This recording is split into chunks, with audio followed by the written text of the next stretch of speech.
ಹರೇ ಕೃಷ್ಣ. ನಾನು ನಿಮ್ಮ ಪ್ರೀತಿಯ ಮಂಜುಶ್ರೀ. ಸನಾತನ ಸಾರಥಿ ಯೂಟ್ಯೂಬ್ ಚಾನಲ್ಗೆ ಸಬ್ಸ್ಕ್ರೈಬ್ ಮಾಡಿ ಸಪೋರ್ಟ್ ಮಾಡಿ ಅಂತ ಹೇಳ್ತಾ ಶ್ಲೋಕ 21 ಮತ್ತು 22ರ ಅನುವಾದ ಕನ್ನಡದೊಂದಿಗೆ ನಾನು ನಿಮ್ಮೊಂದಿಗಿದ್ದೇನೆ.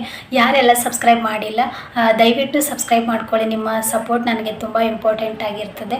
ಹಾಗಾಗಿ ಎಷ್ಟು ಜನ ನೋಡ್ತಾರೆ ಅನ್ನೋ ಕುತೂಹಲ ಕೂಡ ನನಗೆ ಇರ್ತದೆ. ಹಾಗಾಗಿ ಸಬ್ಸ್ಕ್ರೈಬ್ ಮಾಡ್ಕೊಳ್ಳಿ ಅಂತ. ಶ್ಲೋಕ 21 ಮತ್ತು 22ರ ಅನುವಾದ.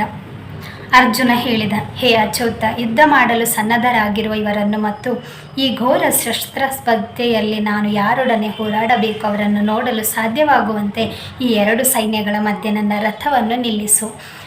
ಈ ಮಾತು ಒಂದು ಅರ್ಜುನ ಶ್ರೀಕೃಷ್ಣನವರಿಗೆ ಹೇಳುವ ಒಂದು ಸನ್ನಿವೇಶ ಆಗಿದೆ. ಯಾಕಂದರೆ ಯುದ್ಧಕ್ಕೆ ಆಲ್ರೆಡಿ ಎಲ್ಲರೂ ಸಜ್ಜಾಗಿರ್ತಾರೆ. ಅರ್ಜುನನಿಗೆ ಈ ಯುದ್ಧ ಮಾಡಲಿಕ್ಕೆ ಒಂದು ಇಷ್ಟ ಇರಲ್ಲ.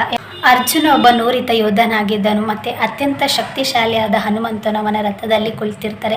ಹಿಂದಿನ ಶ್ಲೋಕದಲ್ಲಿ ನೀವು ನೋಡಿರ್ಬೋದು, ಹನುಮಾನ್ ದೇವರನ್ನು ಒಂದು ಚಿಹ್ನೆಯಾಗಿ ಅಂದರೆ ಅವರ ರಥದ ಮೇಲೆ ಅರ್ಜುನನ ಒಂದು ಸಪೋರ್ಟಿಗಾಗಿ ಹನುಮಂತ ಕೂಡ ಅಲ್ಲಿರ್ತಾನೆ. ಅರ್ಜುನ ಒಬ್ಬ ಶ್ರೀಕೃಷ್ಣನ ಒಂದು ಪರಮ ಭಕ್ತ ಆಗಿದ್ದರಿಂದ ಮತ್ತು ಒಂದು ಒಳ್ಳೆಯ ದಾರಿಯಲ್ಲಿ ಹೋಗ್ತಿರೋದರಿಂದ ಶ್ರೀಕೃಷ್ಣನೇ ಅವನಿಗೆ ಒಂದು ಸಾರಥಿಯಾಗಿ ಒಂದು ಹೆಲ್ಪ್ ಮಾಡಲಿಕ್ಕೆ ಭಗವಂತನೇ ಶ್ರೀಕೃಷ್ಣನು ಒಂದು ಅರ್ಜುನನಿಗೆ ಬಂದು ಒಂದು ಸಾರಥಿಯಾಗಿ ಒಂದು ಸಪೋರ್ಟಿಗೆ ನಿಲ್ತಾರೆ.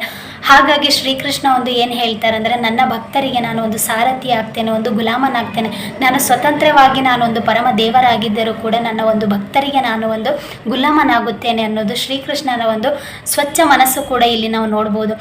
ಯಾಕೆ ನಾನು ಸೋಲ್ತೇನೆ ಅಂದರೆ, ಅವರ ಪ್ರೀತಿಗೆ ನಾನು ಯಾವತ್ತೂ ಒಂದು ಚಿರಋಣಿಯಾಗಿರ್ತೇನೆ ಮತ್ತು ಅವರ ಆಗು ಹೋಗುಗಳಿಗೆ ನಾನು ಯಾವತ್ತೂ ಕೈ ಬಿಡುವುದಿಲ್ಲ ಅಂತ ಹೇಳಿ ಶ್ರೀಕೃಷ್ಣರ ಒಂದು ಭಕ್ತನೊಡನೆ ಇರುವ ಒಂದು ಸಂಬಂಧವನ್ನು ಈ ಶ್ಲೋಕದಲ್ಲಿ ಒಂದು ಹೇಳಿದ್ದಾರೆ. ಹಾಗಾಗಿ ಅದನ್ನೇ ಹೇಳೋದು ಬಂಧುಗಳೇ, ನಾವು ನಾವು ದೇವರೊಡನೆ ಹೇಗಿರಬೇಕು ಅಂದರೆ ಒಂದು ಸ್ನೇಹ ರೀತಿಯಾಗಿರಬೇಕು, ಒಂದು ಮಗಳ ರೀತಿಯಾಗಿರಬೇಕು. ಆದ್ದರಿಂದ ದೇವರು ನಮ್ಮನ್ನು ಒಲಿತಾರೆ ಅನ್ನೋದು ಕೂಡ ಈ ಶ್ಲೋಕದ ಒಂದು ಒಳ ಅರ್ಥ ಆಗಿದೆ. ನಾವು ಹಣ, ಆಸ್ತಿ, ಅಂತಸ್ತು ಯಾವುದನ್ನು ನಾವು ಸತ್ತಾಗ ಕೊಂಡು ಹೋಗೋದಿಲ್ಲ. ಬರುವುದು ಏನಂದರೆ ನಮ್ಮ ಒಳ್ಳೆತನ ಮಾತ್ರ. ಹಾಗಾಗಿ ಇರೋ ತನಕ ಒಂದು ನಮ್ಮ ಅಪ್ಪ ಅಮ್ಮನ ಜೊತೆ ಆಗಿರ್ಬೋದು, ನಮ್ಮ ಹಿರಿಯರ ಜೊತೆ ಆಗಿರ್ಬೋದು, ಅಥವಾ ನಮ್ಮ ಫ್ರೆಂಡ್ಸ್ಗಳ ಜೊತೆ ಆಗಿರ್ಬೋದು, ಅಥವಾ ಅಕ್ಕ ತಂಗಿಯರ ಜೊತೆ ಆಗಿರ್ಬೋದು, ಒಂದು ನಮ್ಮ ಸಂಬಂಧಗಳ ಜೊತೆ ಆಗಿರ್ಬೋದು, ಆದಷ್ಟು ನಾವೊಂದು ಅಹಂಕಾರವನ್ನೆಲ್ಲ ಬಿಟ್ಟು ನಾವು ಒಳ್ಳೆ ರೀತಿಯಾಗಿರಬೇಕು ಅನ್ನೋದು ಈ ಶ್ಲೋಕದೊಂದು ಒಳ ಅರ್ಥ ಆಗಿದೆ. ನಾವು ಅರ್ಜುನರ ನಂತರ ಆಗಬೇಕು ಹೊರತು ದುರ್ಯೋಧನನ ನಂತರ ಒಂದು ಅಹಂಕಾರದಿಂದ ಮೆರಿಬಾರ್ದು. ಹಾಗಾಗಿ ನಾವು ಎಷ್ಟೇ ಅಹಂಕಾರ ಮೆರೆದ್ರೆ ಕೂಡ ನಮಗೆ ಕಾಯೋನೊಬ್ಬ ದೇವರಿರ್ತಾನೆ. ಹಾಗಾಗಿ ಅವನು ಎಲ್ಲನೂ ಒಂದು ಲೆಕ್ಕಾಚಾರ ಮಾಡಿ ನಮಗೆ ಲಾಸ್ಟಿಗೆ ಒಂದು ಕಟ್ಟಿಟ್ಟ ಕೊಡ್ತಾನೆ ಅಂತ ಹೇಳೋದು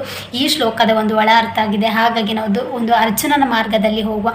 ಅರ್ಜುನನಿಗೆ ನೋಡಿ ಎಂತಹ ದೇವನ್ಯತೆಗಳು ಕೂಡ ಅವನ ಒಂದು ಸಪೋರ್ಟಿಗೆ ಬಂದು ನಿಲ್ತಾರೆ. ಹಾಗಾಗಿ ನಾವು ಎಷ್ಟೇ ಅಂದರೆ ನಮಗೆ ಎಷ್ಟೇ ಅನ್ಯಾಯಗಳು ನಡೀತಾ ಇರಲಿ, ನಾವು ದೇವರ ಮೇಲೆ ಒಂದು ಭಾರ ಹಾಕಿ ಕೂರಬೇಕು. ಹಾಗಾಗಿ ದೇವರು ಒಂದು ದಿವಸ ಅಧರ್ಮದ ಹಾದಿಯಲ್ಲಿ ಹೋದವರಿಗೆ ಅವರಿಗೆ ಜಯನೇ ಆಗ್ತಿರ್ಬೋದು ಅಥವಾ ಖುಷಿಯಿಂದನೇ ಇರ್ಬೋದು. ಬಟ್ ಲಾಸ್ಟಿಗೆ ಏನು ಹೇಳ್ತಾರೆ, ದೇವರು ಬಂದೇ ಬರ್ತಾರೆ ಮತ್ತು ದೇವರು ನಮ್ಮ ಕೈ ಬಿಡುವುದಿಲ್ಲ ಅನ್ನೋದು ಈ ಶ್ಲೋಕ ಕೂಡ ಒಂದು ಸಾಕ್ಷಿಯಾಗಿದೆ.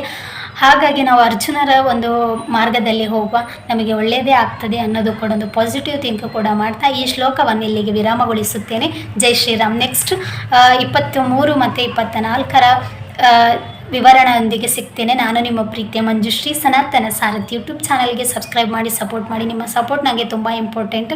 ಹಾಗಾಗಿ ನೀವು ಸಪೋರ್ಟ್ ಮಾಡೋದ್ರಿಂದ ನಾನು ಹೆಚ್ಚು ವಿಡಿಯೋಗಳನ್ನು ಮಾಡಲಿಕ್ಕೆ ನನಗೆ ಕೂಡ ಒಂದು ಖುಷಿ ಆಗ್ತದೆ ಮತ್ತು ಅಪ್ಲೋಡ್ ಕೂಡ ಮಾಡ್ತೇನೆ. ನಿಮ್ಮ ಕಮೆಂಟ್ಸ್ಗಳು ಕೂಡ ನನಗೆ ತುಂಬ ಇಂಪಾರ್ಟೆಂಟ್ ಆಗಿರ್ತದೆ. ಯಾಕಂದರೆ ನಾನು ಆ ತಪ್ಪುಗಳನ್ನು ಕೂಡ ನಾನು ಸರಿ ಮಾಡ್ಕೊಳ್ಳಿಕ್ಕೆ ಅದೊಂದು ಅವಕಾಶ ಸಿಗ್ತದೆ. ಹಾಗಾಗಿ ಕಮೆಂಟ್ಸ್ಗಳನ್ನು ತಿಳಿಸಿ.